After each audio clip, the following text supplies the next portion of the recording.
Radhe Radhe friends. ଆଜି ସକାଳୁ ଗୋଟେ ନ୍ୟୁଜ୍ ଚାଲିଛି, ଆପଣମାନେ ବୋଧେ ଦେଖିଥିବେ। ଯାଜପୁରର ଗୋଟେ ପିଲାଟିଏ, 30 ବର୍ଷର ପିଲାଟିଏ ସୁଇସାଇଡ଼୍ କରିଦେଇଛି। ତା ଷ୍ଟୋରି ବି ଆପଣମାନେ ଦେଖିଥିବେ। ଝିଅଟିକି ସେ ପଇସା ଖର୍ଚ୍ଚ କରି 25 ଲକ୍ଷ ପାଖାପାଖି ଗାଡ଼ି, ଫୋନ୍, ପାଠ ପଢ଼େଇଛି, ବିଇଡ଼ି କରେଇଲା। ଚାକିରି ହେଇଗଲା ପରେ ଝିଅଟି କହିଲା ମୁଁ ବାହା ହେବିନି। 12 ବର୍ଷର ସମ୍ପର୍କ। 12 ବର୍ଷ ସମ୍ପର୍କରେ ସିଏ ମନା କରିଦେଲା, ନା ମୁଁ ଚାକିରି ପାଇଗଲା, ଇଏ ଧୂପକାଠି ବେପାର କରୁଛି ଯେହେତୁ, ନା ନା ଆମ ଘରେ ବାହାଘର କରିବେନି, ମୁଁ ଟିଚର ହେଇଗଲି, ତା ପଇସାରେ ହେଲା ବୋଲି ସେ ଭୁଲିଗଲା। ଏଠି ମୁଁ ସେ ଝିଅଟିକି ଦୋଷ ଦେବିନି, ଏଠି ଦୋଷ ଦେବି ସେ ପୁଅଟିକି।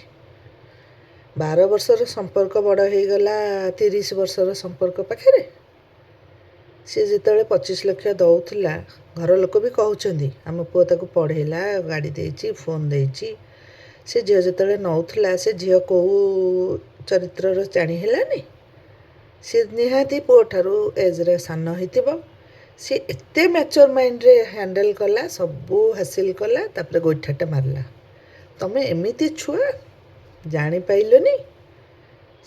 ଲୋକ ଆଜିକାଲି ସେଇଆ, ନିଜର ଫାଇଦା, ନିଜର ଭଲ ଆଗ ଚିନ୍ତା କରୁଛନ୍ତି। ତମେ କ'ଣ କଲ? ତାକୁ ଏଷ୍ଟାବ୍ଲିଶ୍ କରେଇଦେଲ, ନିଜେ ବିଷ ଖାଇକି ମରିଗଲ। ବାପା ମା ସେ କ'ଣ କରିଥିଲେ? ଏଠି ବାପା ମା କ'ଣ କରିଥିଲେ? 30 ବର୍ଷର ପୁଅ, ସେ କି କଷ୍ଟରେ ଥିବେ। ବାପା ମାଙ୍କ କଥା ଟିକେ ମନେ ପଡ଼ିଲାନି? ଧିକ୍ ସେ ପୁଅର ଜୀବନ। ଭଲ ହେଇଛି ସେଭଳିଆ ପିଲା ମରିବାକୁ। ଇଏ ସୁଇସାଇଡ଼୍ କରେ, ମୋ ମନରୁ ଏଇ ଗାଳି ହିଁ ବାହାରେ। ଯେତେବେଳେ ଗୋଟେ ଝିଅ ପାଇଁକି ଗୋଟେ ପୁଅ ସୁଇସାଇଡ଼୍ କଲା, କି ଗୋଟେ ପୁଅ ପାଇଁ ଝିଅ ସୁଇସାଇଡ଼୍ କଲା, ଘର ଛାଡ଼ିକି ଯେଉଁ ବାପା ମାଙ୍କୁ ଛାଡ଼ିକି ବି ପଳାଉଛନ୍ତି, ସେ ସମ୍ପର୍କଟା ଏତେ ବଡ଼ ହେଇଗଲା।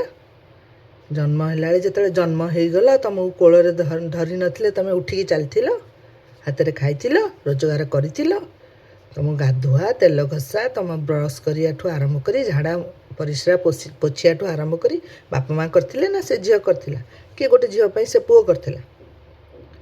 ଧିକ୍ ତମ ଜୀବନ। ମୋତେ ଏତେ ଏଇ ଜିନିଷଟା ସକାଳୁ ଦେଖି ଦେଖି ସୋସିଆଲ ମିଡ଼ିଆରେ ମୋ ମନ ହେଲା ଆପଣମାନଙ୍କ ସାଙ୍ଗେ ଏଇଟା ଟିକେ ସେୟାର କରିବାକୁ। ଆପଣମାନେ କୁହନ୍ତୁ ମୁଁ ଭୁଲ କହୁଛି ନା ଠିକ୍? ଯେଉଁମାନଙ୍କ ମୁହଁରେ ଏସିଡ଼୍ ପଡ଼ିଯାଉଛି, ଯେଉଁ ଝିଅ ଗୁଡ଼ାଙ୍କୁ ପକାଇ ଦେଉଛନ୍ତି, ସେ ମରିଯାଉଛନ୍ତି। ସୁଇସାଇଡ଼୍ କରିଛନ୍ତି କେଉଁଠି ଗୋଟେ କହିଲେ ମୋତେ? ଏସିଡ଼୍ ପକାଇ ଦେଇଥିଲା, ସୁଇସାଇଡ଼୍ କରିଛନ୍ତି। ସେମାନେ ଲଢ଼ିକି ଏପର୍ଯ୍ୟନ୍ତ ବଞ୍ଚିଛନ୍ତି। ତାଙ୍କ ଭିତରୁ ଅଧେ ବାହା ହେଇଛନ୍ତି, ଛୁଆ ପିଲା ହେଇଛି। ବହୁତ ତାଙ୍କ ବିଷୟରେ ଆପଣମାନେ ସମସ୍ତେ ଜାଣିଛନ୍ତି। ପୋଡ଼ିଛନ୍ତି ମାନେ ତାଙ୍କର କିଛି ଅବସ୍ଥା ନାହିଁ, କାହାକୁ ଦେଖାଯାଉନି, ନିଜେ ନିଜକୁ ସେ ଦେଖିପାରୁନଥିବେ। ସିଏ ବଞ୍ଚିଛନ୍ତି। ତୁ ଗୋଟେ ହଟ୍ଟାକଟା ପିଲାଟା, ସେ କହିଦେଲା ତୋତେ ବିଷ ଖାଇଦେ, ତୁ ଖାଇଦେଲୁ। ତୋଠୁ ବୟସରେ ସାନ ହେଇକି ତାହାର ଏତିକି ବୁଦ୍ଧି ଅଛି, ନିଜ ବାପା ମାଙ୍କ ପାଇଁ ଏଷ୍ଟାବ୍ଲିଶ୍ ହେଇଗଲା, ସବୁ କରିବ, ଭଲ ଜାଗାରେ ବାହା ହେବ, ସିଏ ଭଲରେ ରହିବ। ତୁ ଘରକୁ କ'ଣ ଦେଲୁ?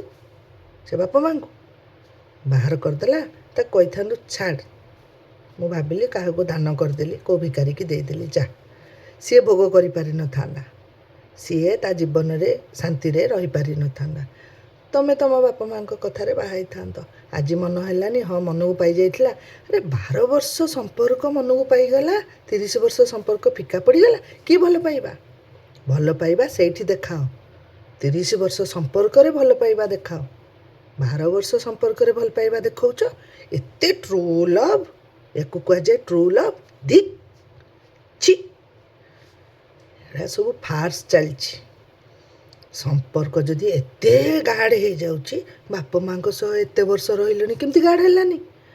ସେଇ ଘରେ ଭାଇ ଭାଉଜ, ଗୋଟେ ଛୋଟ ଛୁଆ ହେଇଛି, ସେଠି କହୁଛନ୍ତି, ସେ ବାପ କହୁଛି 30 ବର୍ଷର ପୁଅ ମୁଁ ବାହା କରେଇଥାନ୍ତି, ସେ ଝିଅଟି ମନା କରିଦେଲା, ମୋ ପୁଅ ମରିଗଲା। ମରିଗଲ? ଝିଅ ବୁଦ୍ଧି ଖଟେଇକିରି ସବୁ ନେଇକି ଏଷ୍ଟାବ୍ଲିଶ୍ ହେଇଗଲା, ତାପରେ ନିଜ ବାପା ମାଙ୍କୁ ସପୋର୍ଟ କରିକି ସାଇଡ଼୍ ହେଇଗଲା। ତମେ କ'ଣ କଲ? ତମେ ତା ପାଇଁ ବିଷ ଖାଇକି ମରିବ? ଆଜିକାଲି ଏମିତି ବହୁତ ଜିନିଷ ହେଉଛି। ଏଇଟା ଯେଉଁଥିପାଇଁ ମୁଁ ସେୟାର କରୁଛି। ଯେଉଁମାନେ ବି ଦେଖୁଥିବେ, ତୁମେ ଯେ ସତରେ ଭଲ ପାଉଛ ଗୋଟେ ଝିଅଟାକୁ କି ଗୋଟେ ପୁଅଟାକୁ, ଘର ଦ୍ୱାର ଛାଡ଼ିକି ପଳେଇ ଯାଉଛ, ବାପା ମାଙ୍କୁ ଛାଡ଼ିକି ପଳେଇ ଯାଉଛ, ତୁମେ ସେଠି ଯଦି ଏତେ ଭଲ ପାଇଲ, ଏମାନଙ୍କୁ ତାହେଲେ କେତେ ଭଲ ପାଇବା କଥା? ମାପ କର, ଜିନିଷଟା ମାପ କର। ବାପା ମାଙ୍କୁ କେତେ ଭଲ ପାଇବା କଥା? ପଳେଇଯିବ, ମରିଯିବ, ସୁଇସାଇଡ଼୍ କରିଦେବ? କ'ଣ ପାଇଁ? ବଞ୍ଚିକି ଦେଖାଅ। ଯିଏ ଏମିତି କରିଛି ତାକୁ ବଞ୍ଚିକି ଦେଖାଅ। ତମେ ବି ବାହା ହୁଅ, ତମ ଜୀବନରେ ଶାନ୍ତିରେ ଅଛ। ସିଏ ଯେତେବେଳେ ଅଶାନ୍ତିରେ ଥିବ, ସ୍ୱାମୀଠୁ ମାଡ଼ ଖାଉଥିବ, ତମକୁ ଶାନ୍ତିରେ ଦେଖିବ, ସିଏ ପସ୍ତେଇବ ଜୀବନରେ, ମୁଁ କ'ଣ ଛାଡ଼ିଲି। ନିଶ୍ଚୟ ଜଣେ ଠକିବ ମାନେ ତା ପାଇଁ ଲେଖା ହେଇକି ଥୁଆ ହେଇଥିବ। କିନ୍ତୁ ବର୍ତ୍ତମାନ ଯାହା ଲେଖା ହେଇଗଲେ ବି ତମ ମରଣ ପାଖରେ ସେଇଟା ବଡ଼ ହେବନି। ସେ ମାଡ଼ ଖାଇଲେ ବି ଜୀବନ ସାରା ମରଣ ପାଖେ ବଞ୍ଚିକି ତାକୁ ଦେଖିଥାନ୍ତ, ନିଜେ ଶାନ୍ତିରେ ରହିଥାନ୍ତ। ବର୍ଷେ କଷ୍ଟ ଲାଗିଥାନ୍ତା, 2 ବର୍ଷ କଷ୍ଟ ଲାଗିଥାନ୍ତା। 12 ବର୍ଷ ପୂର୍ବର ଜୀବନ କେମିତି ବଞ୍ଚୁଥିଲ? ବାପା ମା' ନିଜର ହେଲେନି।